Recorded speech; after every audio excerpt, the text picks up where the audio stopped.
Radio Vibe, Cross Community Podcast Radio.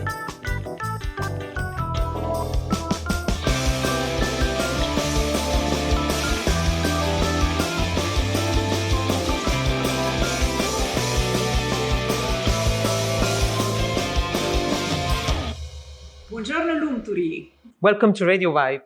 So it's Federica. And it's Rosa here. Today with Lumturi Podrimaj. Did I say Buongiorno. that? Buongiorno, Lumi. Did I say that correctly? Perfect. Yes, excellent. Fantastic. So Lumi, as usual, we need to start with our big question. Rosa, would you like to go for it? Yeah, what's your favorite Italian word? Tutto bene. That is my favorite. That's brilliant. That's brilliant. It's I like something that. we are much in need of at the minute. Oh. I mean, somebody to say that everything is It's going okay. well is okay. Fantastic. Yeah. So, Lumi, would you like to introduce yourself? The very first bit of our podcast is usually like the storytelling part. So we really want to know who you are. I mean, we know many things already, but everybody should know you. Yes, no problem. I am, Lumturi means happiness. I don't know how you say that That's in it. Italian. Felicità. Felicità, see, if I knew that. I am Albanian from Kosovo, and I have been here in Belfast for 26 years, and that was on the 4th of September, 26 years. Wow. Yeah, I came here as an asylum seeker, and then I got the refugee status. And yeah, I'm here since then. I have 2 daughters. I don't know if you want to know more about that. Of course, But everyone to share. so one is 28 and one is 26. So they're now working and all, of course, with COVID. One at home, working from home, and the other one has been actually in the office. Very good. Excellent. So I don't know what else, but yes, when I came here, I was a teacher. What did you teach? I used to teach physics. Oh, wow. Physics. Okay. back That's a then. hard subject. Yeah. Oh no, it's like music to me. well. It used to be. Anyway. So you were teaching in Kosovo. yeah, You were yeah. teaching physics. yes, Right. That was for children 15 to 18, 19. Okay. So that's the age Yeah. that I used to teach. But when I came here, of course, the qualifications are not recognized. Uh-huh. So initially I thought, let's go and do some studying, which I did, but it took me away from physics anyway. But being a refugee, it was a little bit difficult because there was no services here for refugees and asylum seekers at that stage. So I had to get involved in getting, people to understand that this is what happens in the world. People leave their country, they're forced to leave and So stuff. you were the one raising awareness, basically. Yes, there wasn't at that stage, there wasn't many refugees here. How hard was then? Well, let's say for accessing services, it was very difficult because with no services, public authorities here were not aware of the rights. So I had to kind of phone the Refugee Council in London, find out, and get them to talk to them and tell them their rights. I was lucky. I had a good solicitor at that stage. Probably I was the first. No, I definitely was the first asylum seeker in Northern Ireland. Somebody else found out that one through their research, and they told me, they asked me if I was from Kosovo, because then they came across my name when they did their research. So basically, yes. So yeah, it had to go that way, getting the information from national level for people to be able to access services here. So that was some experience. Mm-hmm. Anyway, that's how NICRAS, the Council for Committee for Refugees and Asylum Seekers, was set. Which I then initiated through my work with NICEM. So yes, so that's still in existence after all these years. Anyway, but Thank God for that. yeah, it's at least it has supported loads of asylum seekers and Of course. refugees since. So it's been Because I guess 26 years ago, Northern Ireland, it wasn't a place where people would think about, Yeah, there coming was- here to find asylum or and have a status of refugee. They were busy on totally different things back Yeah. in the days, isn't it? So well, the peace agreement wasn't signed until 1998, so I was here 4 years before. That's yes. right. Yeah. But so why did you choose Northern Ireland? Well, had you visited it? Yes, before? I had been here before, and it was really interesting because people think, okay, sometimes, okay, maybe she came here to, married somebody, or like as you do, as it happens. Or like what did she want anyway? So, but a friend of mine studied Albanian lullabies back home. She actually did her studying at Queen's here, so that's where we are. And then she did her master's on Albanian lullabies, and she had a choice to go to Albania, Italy, southern Italy, or Greece, southern Greece, of course, Kosovo, or Montenegro, Serbia, Macedonia. And she chose Kosovo. Wow. So when she came there, she stayed in my aunt's house through some connections. And that's how I met her. And she was from here. So I thought, okay, let's go and see, visit that part of the world, because when I saw the pictures, the greenery, and I thought, this is unreal. Let me just go and see this country. And then I read about, like physics department here at Queen's is at that stage was one of the best in Europe. So that's how I came the first time, and then the second time again as a visitor at that stage, because Yugoslavia, like Kosovo was then part of Yugoslavia. You were not required to get a visa. You could just come in and go. So that's how I came. And whenever you first came here, I mean, even if it was, the first visit, the second one, just on holiday, maybe for a short stay, or how did you feel here? Did you feel a connection from the very first moment, or not so much? It is like, it reminded me of all these British writer books that I've never been able to kind of see in reality, like that I had read. And I thought, oh my God, this is so, the buildings, of course, are different because, of course, coming from, although Yugoslavia, it was quite modern, the cities and stuff are very modern there. So maybe because of the wars also there hasn't been much left, But like it was, every time I seen any building that kind of left immediate impression on me was either a church or something. So coming from a country that, communist country that had no religion, and asking for, I remember asking my friends, what is that beautiful building? And she'd go like, that's another church, and I go, what? So many churches. Yes, it struck me as well. I thought, oh my God, just something, that was something that I thought, right, this is really different. Yeah.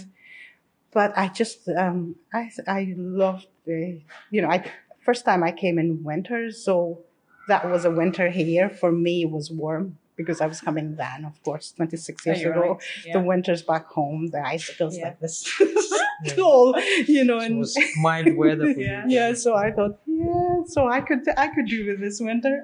Yeah. And then, whenever you moved here, so was it as beautiful in a way? Because I'm sure you went through a lot of difficulties at the very beginning. I mean, so what was challenging and what was still great, here? Well, initially, of course, it's about learning, and I do enjoy learning. So I started immediately with all different courses, part-time courses.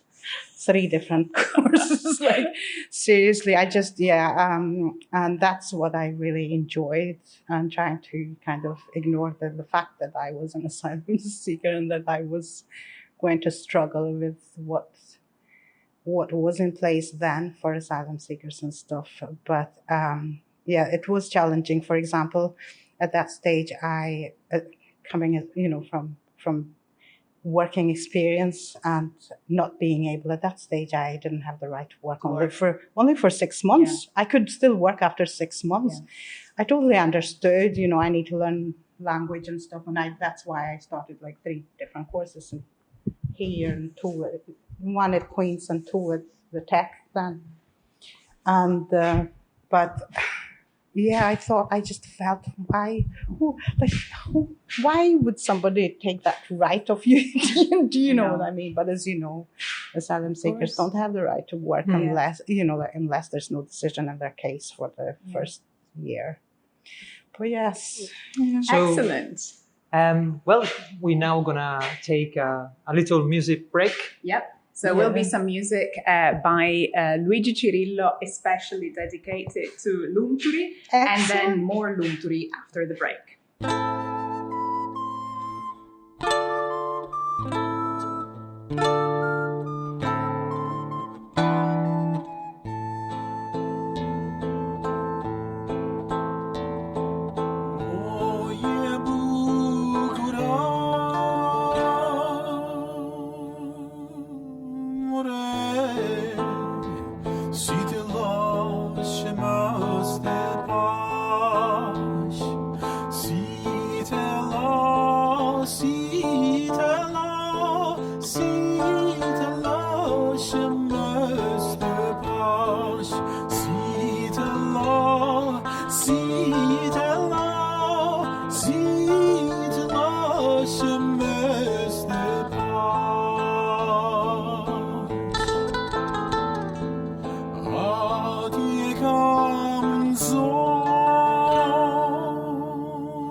Și star perdete se sembrai mă e de vete se sembrai mă e de vete.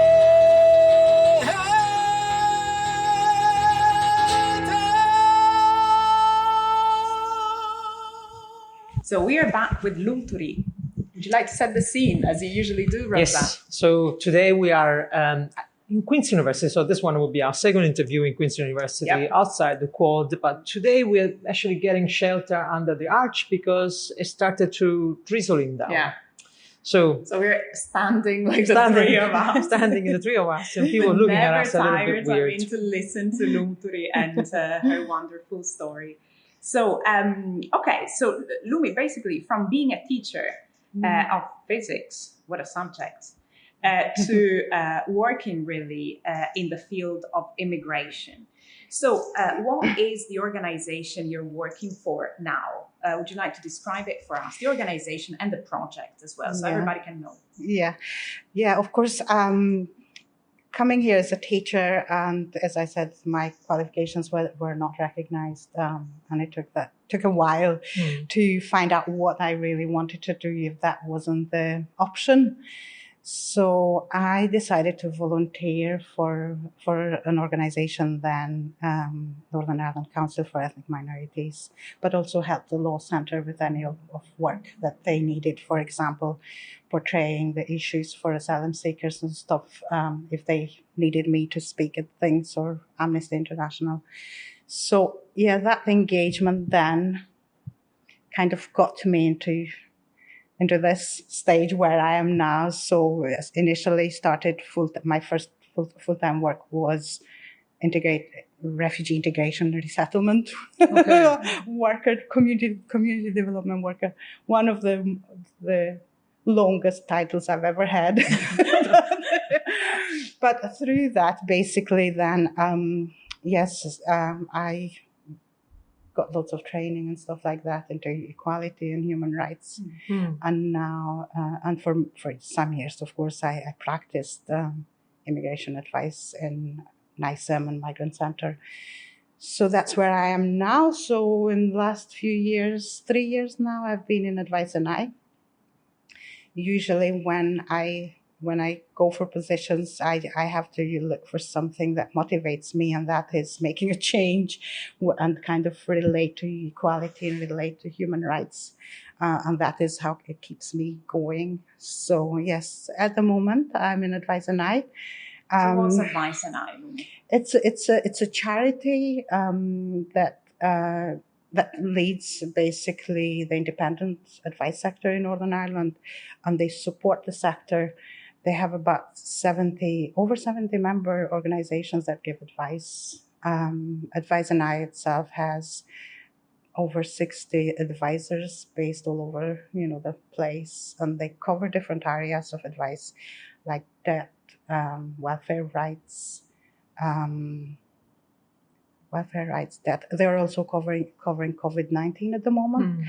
But so my first project was supporting active engagement, working with older people, and digital inclusion project. Actually, it was quite interesting. So we got to, like, within a few years, we got to train lots of older people in. And we worked in that with housing associations, so people in older people's homes. That were mostly isolated, and that we managed also to get, that was run through volunteers, so excellent volunteers, like people with so much experience. And then lucky this opportunity to secure funding for offering something for EU nationals came up with, of course, as a result of Brexit. Which is your project, which is manager of this. Yeah. So this is something that it's we have been doing for over a year now. Hopefully, we'll continue to do it. We'll know soon whether we get the funding. But yeah, we have been working with Migrant Centre as partner in this, and some other local advising agencies like former CAPs, community advices now, and. We have helped lots of people for this period of time. We actually, personally, I don't think we could do so much. And looking into, of course, Home Office wants to see results and stats, but we have had quite a lot of people, but there's still more to be done there. So what we do, we advise people how to make the application for if they want to continue living or studying here after 30th of June 2021. So all EU nationals and their family members are required to secure their immigration status to make the application for settled or pre-settled. So it depends how long they've been here. So that's what we do. We support them step by step if they need that, or if they need digital support, we have the digital devices. If they don't understand the application, we get the interpreter. But mainly we also have bilingual advisors that speak the three different languages. That's fantastic. So yeah, that is something that is really we try to get more people engaged in that's bilinguals. What has been the challenge with the all COVID situation? Definitely, I think, we are very concerned for people that don't have access to internet and they don't have access to digital devices. This is the main one that we are concerned about at the moment. But yes, we have very smoothly transferred into working from home and offering online advice and over the phone and information sessions and all that is, because we were working, we were doing outreach anyway. Yeah. So, and that wasn't a problem. We had the equipment because that was needed for making the application. But our main concern is now for people that don't have access to internet. How do you reach them? How do we reach them? Yeah. So we are trying to, we are trying to find solutions, but it's just. At the moment, I'm talking with different councils, and you both met Arthur, if you remember, in Newry. Yeah. So we're going to we're going to see how we can do that there, because they have better facilities or even, let's say, kind of interest to contribute to these things. That's good. Look, I have a couple of practical questions. Yes. Okay, so to access your service, so to get support really with my registration with the EUSS, do I need to pay No, it's free. So that is something that people need to know. There is no need for them to pay. Even if I need an interpreter? No. All is for free. So the main thing for people to get the message is that we exist there. It's free service. The application is free. We provide interpreters or bilingual workers, but at the same time, I know there has been happening quite a lot outside, and we hear this from clients that have paid and they have been refused even though they have paid. But people have to keep an eye on organizations that are OISC registered. So basically the main message is with regards to the project is that people, before they access any services, they should check if that organization is registered with Office of Immigration Service Commissioner. Very good. How can they check that? So that is online. If you look for Office of Immigration Service Commissioner and look, if you enter your postcode, they will give you what organizations in that postcode area they are registered with them. So that is the key thing, because sometimes people are getting advice sometimes from employers, sometimes from non-qualified, and they're actually paying people like hundreds of pounds, and they're getting the wrong advice, and they still come back to us. But it's just a different stage than, if you're refused, and then it's a different level of advice that you need at that stage. Yeah. That's great. That's a lot of information. So I think Rosa's got a last question. Yeah, as usual, we finish by asking people who take part on our interview, what would you like to see coming up next in Radio Vibe? It's a community radio, so we want what we do to reflect the community needs and expectations. Oh God, I have a whole plan for you. That's good. What do I want? Oh my God, do I get what I want? We can try. We can try, yeah, absolutely. I think it's excellent opportunity, and I think I was so happy to hear this, from you, and I know you're the best people to take this further. And there is so much to be done. From my point of view is, opportunity to all communities to have their voice heard, to bring their issues here, to engage, at a later stage, more interactive, and then also to raise awareness of different services that are for the groups, and not all the time services come from the communities themselves. Sometimes services come from other organizations, local organizations, bigger organizations.